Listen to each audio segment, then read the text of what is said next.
The guitar fretboard can feel endless and random when you're first starting out. And that's because a lot of beginner lessons and courses and books don't really teach you about how all the notes connect together across the fretboard. But it's not random, it's actually very logical. So in this video, I'm going to show you a few simple concepts that will help you to completely unlock the neck. But before we get into it, if you're new here, I'm Lincoln, and on this channel we explore strategies to help you practice better, play with purpose, and make real progress on the guitar. Let's dive in. The first thing that we need to do is to learn the names of the 6 open strings. We have E, A, D, G, B, and E. You can remember this by Eddie, 8, Dynamite, Goodbye, Eddie. Just remember that the high E string is string number 1 and the low E string is string number 6. So this is your foundation. Memorize it so you don't have to relearn it. Next, let's look at the music alphabet. So the music alphabet has 7 natural notes, A to G, A, B, C, D, E, F, G.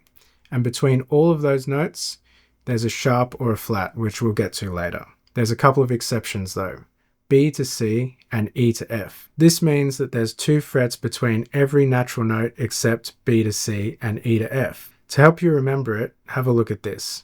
E is the open first string, which you can visualize by putting your finger behind the nut here on the first string.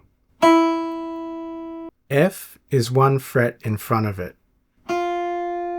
You can do exactly the same thing on the second string. So the second open string is B, which we can visualize by putting our finger here. And the first fret on this string is a C. So if you forget which natural notes are 1 fret apart, you can come back to going E to F on the first string and B to C on the second string. Now let's see how this plays out across the whole fretboard. Let's take a single string like the high E here, and we're going to go through with 1 finger, playing just the natural notes and naming each note aloud. That's 2 frets between every note except B and C and E and F. I'm going to go through this pretty quick, but you should practice this slowly on your own. So we're going to take the first finger and go behind the nut here, and we're going to play E. And then moving up 1 fret, we go to F. Next note is G, which is 2 frets.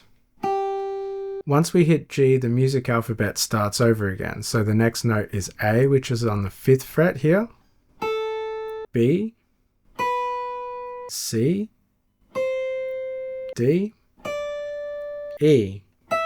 Now, as you can see, we've reached the 12th fret here, which is the same letter name as the open string. It's an E, which is the same as the open string.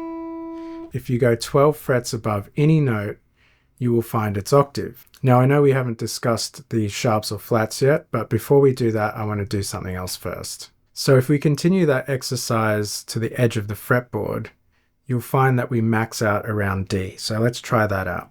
So we've got E, 1 fret to F, 2 frets to G, 2 frets to A, 2 frets to B, 1 fret to C, 2 frets to D.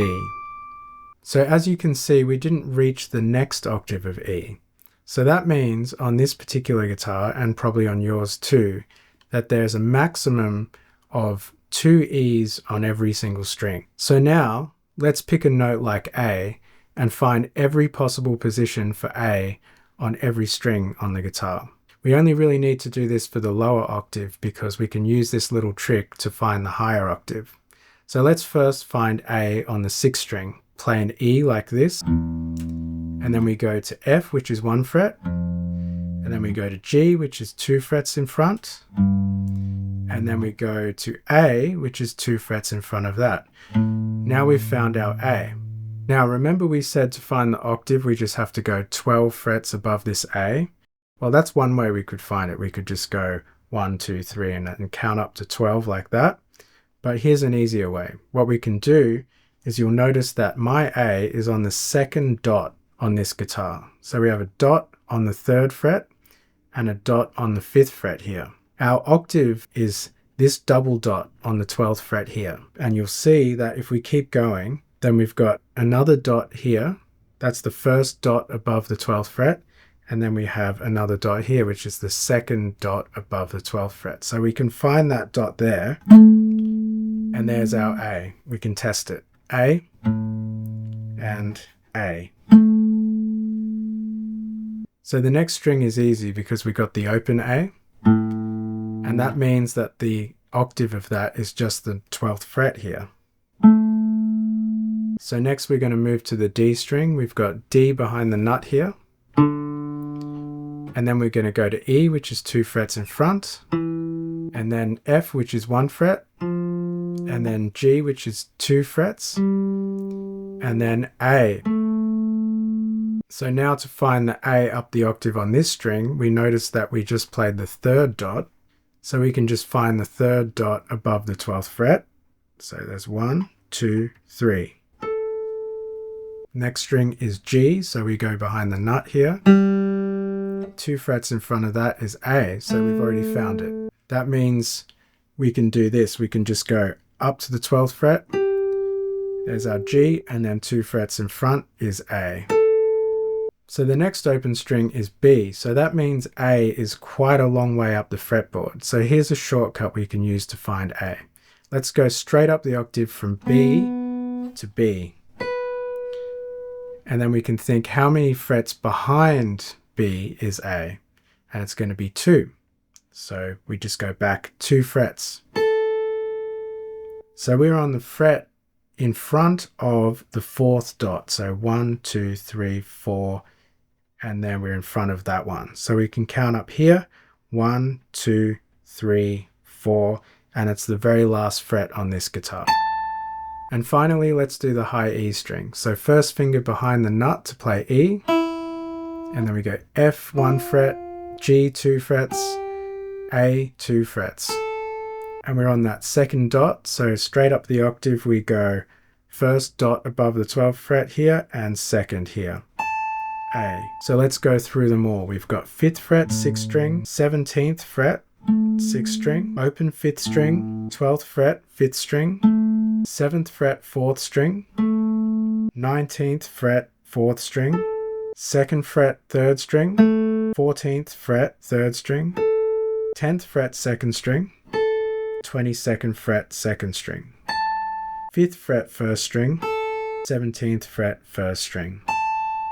Knowing where all the notes are, like that A for example, allows me to take a melody and start it on an A, like say Happy Birthday for example, and then play it from any of the other A's on the fretboard.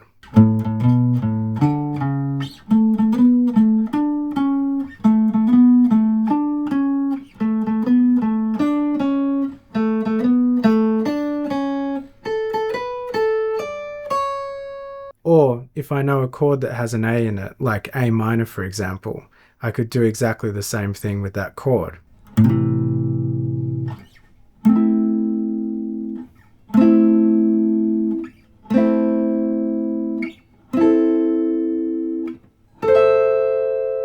Alright, if you got this far, you might still be wondering about the sharps and flats. To look at this, let's look at the F and G on the 1st string. So we have F on the 1st fret, and we have G on the 3rd fret. So the question is, what do we call the note on the 2nd fret? And it has 2 names. You can either think of it as one note in front of F, which would be F sharp, or one note below G, and we could call it G flat. Let's look at another example. We'll look at G and A. So we've got G on the 3rd fret of the 1st string, the same G as before. And we've got A on the 5th fret. So what's the 4th fret note? It can either be G sharp or A flat. So understanding these concepts is one thing, but if you really want to master them, you need a practice habit that actually leads to progress. So if you struggle to maintain a consistent practice habit or put it off even when you want to get better, check out this video next. It's all about procrastinating and building a practice habit that actually sticks.